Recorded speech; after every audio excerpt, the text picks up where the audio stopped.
Daniel Sports Central, we go for our 2022 college football predictions for the Minnesota Golden Gophers, team that went 9-4 overall in the 2021 season. Overall, good season for Minnesota, but how this team be in 2022, and whether or not this team is a potential Big Ten dark horse in the 2022 season, is what we'll be going over here today. We'll be analyzing this team and predicting our schedule game by game in this video, starting out with your team trends. Minnesota 9-4 last season. They were 4-2 in their first 6 games, 5-2 in their last 7. So this team, they were pretty consistent with how they were for the majority of the season. But I mean, they certainly, they had a couple of really good wins last season, but they also had a couple of really bad losses that kept this team from getting above 10 wins. They lost to Ohio State in Week 1, 31-45. Overall, that wasn't a bad game. They kept it close against Ohio State, who was a great team last season. Beat Purdue to start off your October there on the road, 20-13. Also beat Nebraska, 30-23. Lost to Iowa, 22-27, but Iowa was actually they were a decent team last season. You beat Wisconsin, of course, to finish out the season, which was the regular season, which was huge, 23-13. That kept the Badgers from getting to Indianapolis for the Big Ten title game. So that's definitely a great win there. And you also beat West Virginia in your bowl game, 18-6.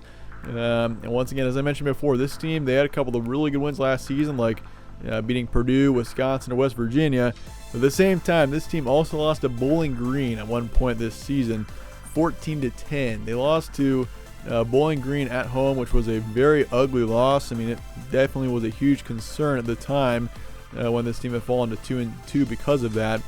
They also lost to Illinois, 14-6 at one point during the season as well. So Minnesota's team, they were 9-4 last season, which is a really good record, but certainly, if you win those games that you were supposed to, like beating Illinois and Bowling Green, which you were very much capable to do, this team would have been at 11 wins last season, which is certainly pretty eye-opening if you think about it. 9-4 was the record, but this team had the upside to be an 11-win team even at least last season. So, this is a good football team, but they just, a couple of those games that they should have won just couldn't quite take care of them. But looking forward to 2022 here, your roster going to next season. Tanner Morgan is returning, which is definitely a huge return considering, he's been around with Minnesota for 4 years now. This is going to be his 5th year coming up, and he's played consistently for this team since 2018. So, and far and away his best season to date was in 2019. We all know that season when Minnesota got up to 11 wins. They were a huge surprise team. And, if you look at Tanner Morgan's stats in 2019, 3,200 yards, 30 touchdowns, 7 picks, and a 66% completion rate. His stats were outstanding in 2019, and you can see why the expectations were so high for him going into 2020 or even 2021. But 2020 and 2021 haven't been anywhere near as good. If you look at his 2021 stats, 2,000 yards, 10 touchdowns, 9 picks, and a 59% completion rate. So his stats are significantly worse if you look at his 2021 versus 2019. And considering Tanner Morgan really isn't much of a dual threat quarterback, he's big on the passing, and his passing stats aren't even that good. That does concern me a bit going into next season. But Tanner Morgan certainly, he's got the experience, and we've seen his potential. He's got some potential, just a matter of whether or not he can reach that same level that we saw out of him in 2019, which I think we still can. Certainly this season we could definitely see it, but we just, it is a bit of a concern seeing his decline from 2019 to now. Looking at the running back situation, obviously it's a huge storyline having Mohamed Ibrahim coming back. That was just a huge blow to this offense last season, having him go out after the first game or during the first game, whichever it was, with a season-ending injury. So Ibrahim, certainly it's going to be huge to have him back. If he can be healthy for the entire season and get back to the same level that we've seen him at, that's going to be huge, having him back in the backfield. But overall, the backfield did just fine without him for the majority of the season. We saw Kai Thomas and Marquise Irving really step up and have great seasons, putting up over 1,500 yards combined between the two of them. But both of them are transferring out. So you got Trayson Potts, your third running back from last season, who's coming back. And overall, he actually had a pretty good season as well, putting up 560 yards and 6 touchdowns. So the backfield looks, I'd say, pretty good going to next season. Having Trayson Potts and Mohamed Ibrahim, of course, also coming back. I'd say you look pretty good in that position. Looking at the receiving core, you got Chris Ottman-Bell coming back, Mike Brown-Stevens also returning, as well as your third receiver in Dylan Wright. So look at the receiving core here. Last season it was pretty good overall. Chris Ottman-Bell, of course, being the top there, putting up 500 yards and 6 touchdowns.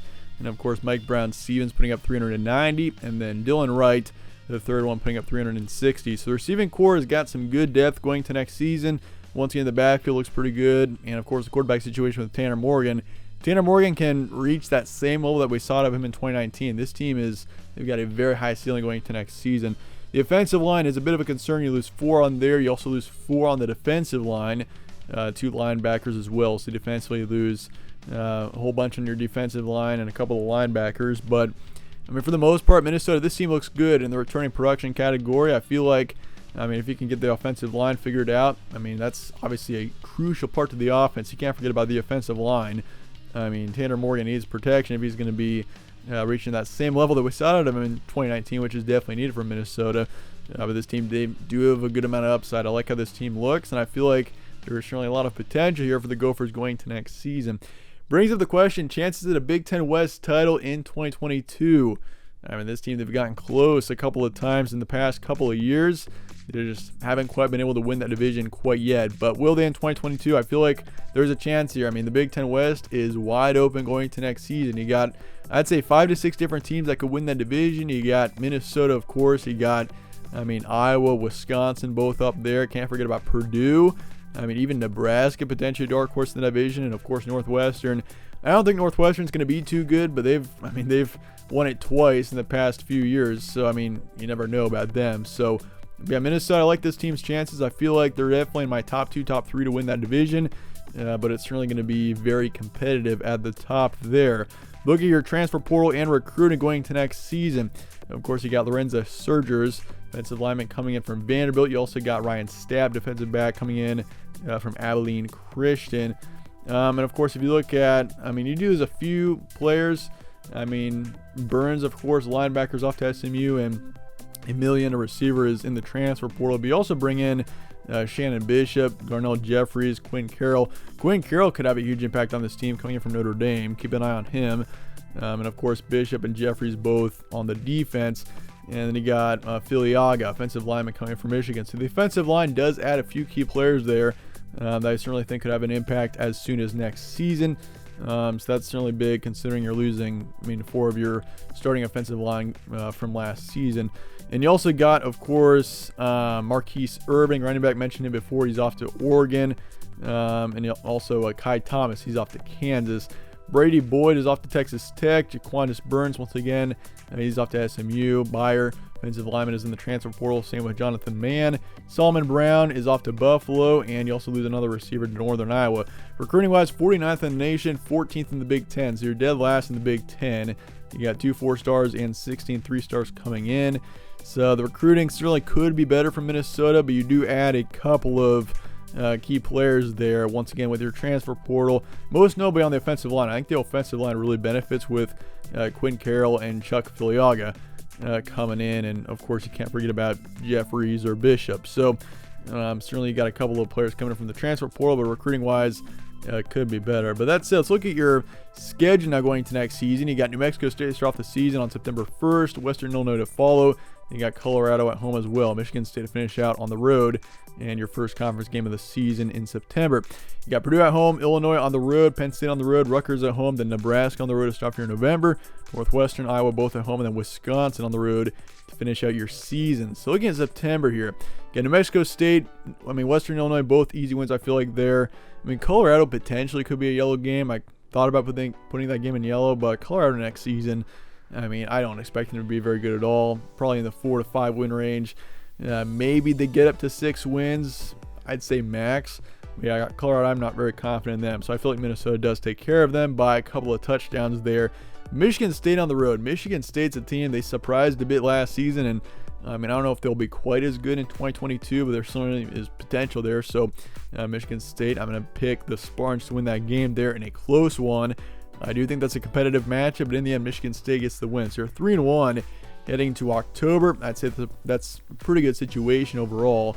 And looking at October, which is a tougher month, you go against Purdue at home. Purdue, that's a huge matchup. Purdue, do not sleep on them going into next season. They were slept on a bit, I feel like, at times in 2021. And they were the big upset team in the nation. They upset, I think, number 2 ranked teams in the country, being Michigan State and Iowa at different times, and they also beat a couple of really good opponents otherwise. So Purdue, good last season. They'll be good again this season.